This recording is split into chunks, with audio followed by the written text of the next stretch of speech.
Okay, welcome back to the Upload TV and thanks for joining us again this week. Myself, the average golfer, Joey the tweet on stats and his ever impressive camera work, and we're at Clark's Golf Centre.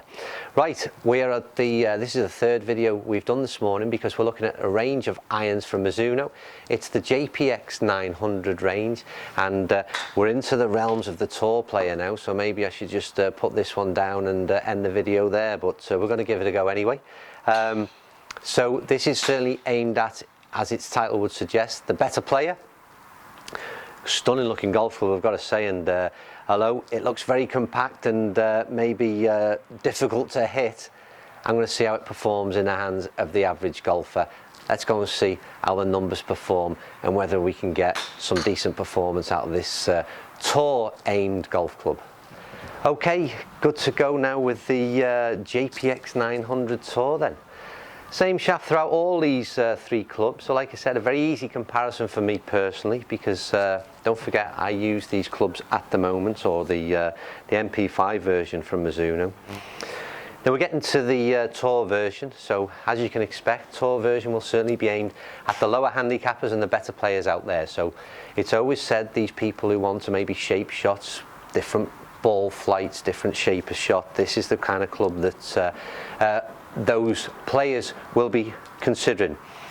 I've got it in my hand, and we use a wide angle lens, so I'm not sure we've got too much of a close up there. Maybe Joey, you can throw some pictures up of this as a comparison, because it's interesting for me.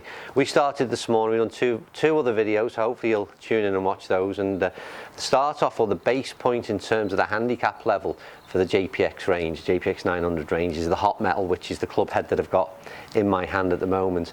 And we've moved through the range, there's one in the middle, and then we end up with the Tour version.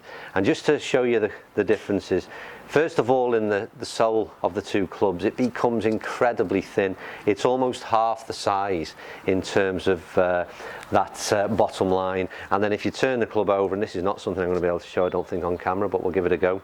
And again, Joe's pictures will probably be better than this. But if you look at the top line and what sits behind the ball, once again, it's almost half in size. You can see how much more bulbous this club head is and how much more compact this Tour version is. So it's very much, let's just put that one down a second, it's very much down to your personal preference. Again, apart from ability in terms of your handicap level, I think once you set these balls up, these clubs behind the ball, you've got to be an extremely confident, decent ball striker, and be happy to look at something quite so thin and compact behind the ball.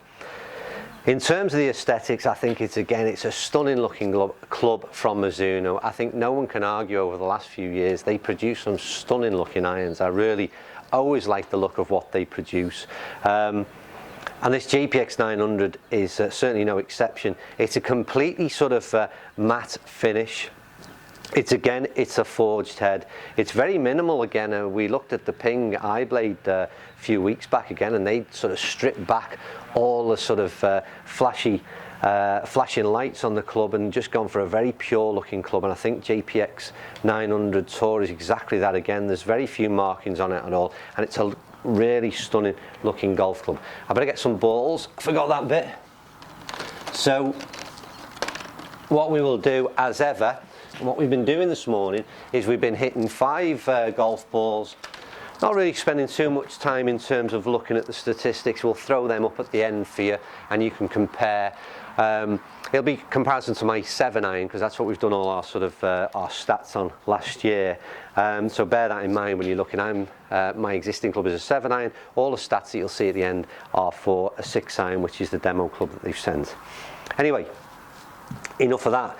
Let's see if we can hit some balls with this thing, because as I say, you certainly feel as though you've got to find a decent strike. Oh, Joey, I had some decent balls this morning, mate, which is changing it. That one's brilliant. That is so nice. Perfect. For me, the feel again is really, really nice from this forged head. It's so soft. You don't have to look up to see where this ball has gone. You can tell from the, that's nice again. You can tell from the feedback into the hands from the club head exactly where this ball is going. Interesting thing all morning, throughout the range, probably more so in the chromalloy version is the trajectory and the way in which the ball gets airborne. It's very easy to hit, but that doesn't dampen too much in right the way through to this tour version. It's again a very high, immediate sort of, and again from a 6 iron, it's probably not what you're expecting. That one was thin. Yeah. That one was thin and off the bottom. Still not a good golf swing. It was straight, and I'd take a bad one that way, but I would think there's where you'll see the difference between the tour version and going back to the chrome alloy, and maybe the forged head version in between. There'd probably have been a little bit more assistance off that bottom line of the club from the other two. Or maybe it was that bad we didn't deserve any assistance. That wasn't a nice swing either. Come across that one a bit, Joe.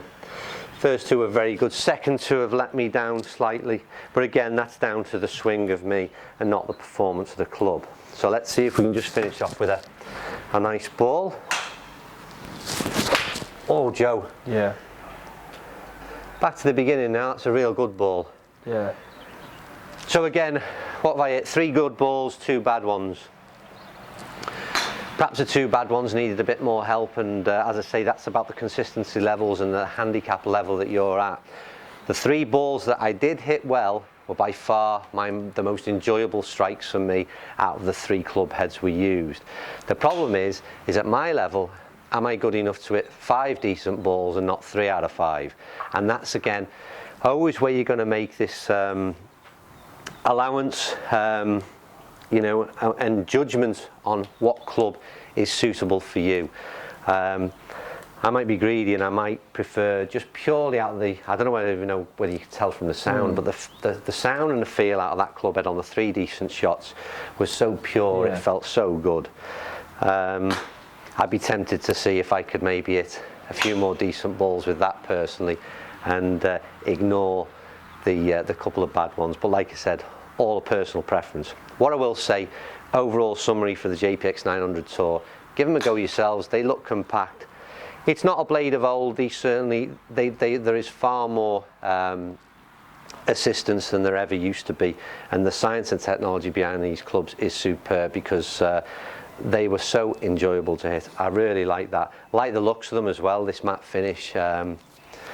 Yeah, I keep staring at them because it's one I'd even consider changing to, and that's the bad thing about trialing these clubs, is you always feel like swapping to something new, and I certainly do like the idea of those. So I hope you enjoyed that one. Don't forget, stick around and have a look at the stats at the end. You can see the performance out of the 3 good ones and a couple of bad ones.